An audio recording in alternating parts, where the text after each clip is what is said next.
मित्रांनो, राजसाहेब ठाकरेंनी तुफान फटकेबाजी केली आहे आणि ते नेहमीच आपली रोखठोक मतं कशी मांडतात हे तुम्हाला सगळ्यांनाच माहिती आहे. त्यांचं असं म्हणणं आहे, गेल्या निवडणुकांच्या वेळी आम्हाला क्रिकेटमध्ये जसा थर्ड अंपायर असतो ना, तसा अंपायर मिळाला असता तर कदाचित अनेक निकाल हे बदलले असते. मात्र आमच्याकडे हा थर्ड अंपायर नसल्यामुळे आम्ही त्यावेळी काहीच करू शकलो नाही, असे म्हणत राज ठाकरेंनी निवडणूक आयोगावर सरळ सरळ निशाणा साधला आहे.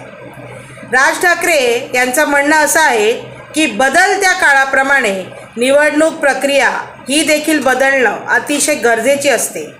विरोधी पक्ष पराभव मानायलाच तयार नाही आहे.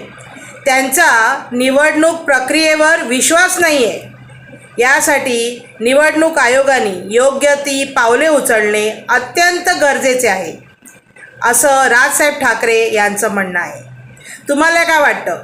तुम्ही देखील क्रिकेट खेळता आणि त्यावेळी थर्ड अंपायरचं कधीकधी किती महत्त्व आपल्याला वाटतं हे तुम्हाला देखील माहिती आहे. कसा कधीकधी एखादा गेम डुबतोय असं वाटतं ना, तो परत उभारला जातो तो थर्ड अंपायरमुळे, आणि हे त्यांचं म्हणणं अगदी अप्रोप्रिएट वाटतं, तंतोतंत वाटतं. अशा प्रकारे उदाहरणं देऊन आपलं म्हणणं लोकांना व्यवस्थित समजवण्याची हातोटी राजसाहेब ठाकरेंकडे आहे. तुम्हाला काय वाटतं? माझं म्हणणं पटतंय ना?